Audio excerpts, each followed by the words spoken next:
இந்த பதிவில் நம்ம அரேபிய படையெடுப்பை பற்றி பார்க்க இருக்கிறோம். ஸோ முதல்ல இந்தியாவின் மீது படையெடுத்த இஸ்லாமியர் அரேபியரா துருக்கியரா அப்படின்னு பார்க்கும்போது அரேபியர். ஸோ அப்படி இந்தியாவின் மீது படையெடுத்த முதல் அரேபியர் முகமது பின் காசிம்.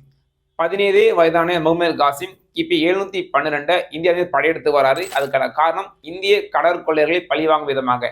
அப்போது சிந்துவின் அரசரா தாகி இருக்காரு. ஸோ முதல்ல தோல்வியுற்ற அந்த காசிம் பின்னாடி கலிபர்கள் கிட்ட சென்று பெரும் படையை கொண்டு வந்து அந்த ரேவார் என்ற இடத்துல அந்த போரை எதிர்கொள்றாரு. இந்த போர்ல காசிம் பெரிய அளவில் வெற்றி பெறாரு. அந்த சிந்து மன்னரான தாகிர் தோல்வி வருறாரு.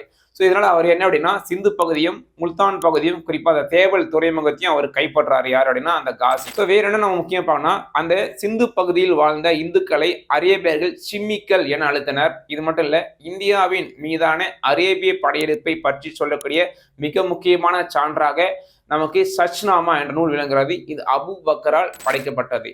ஸோ இந்த பதிவுக்கான கேள்வி, இப்படி இந்தியாவின் மீதான முதல் அரேபிய படையெடுப்பு, அதாவது முகமது பின் காசிம் நம்ம சிந்து பகுதியை வந்து படையெடுக்கும் போதே நம்ம தென்னிந்தியாவை ஆட்சி செய்த, குறிப்பா நம்ம காஞ்சிபுரத்தை ஆட்சி செய்த பல்லவ அரசர் யார் என்பதை நீங்க கமெண்ட் பண்ணுங்க.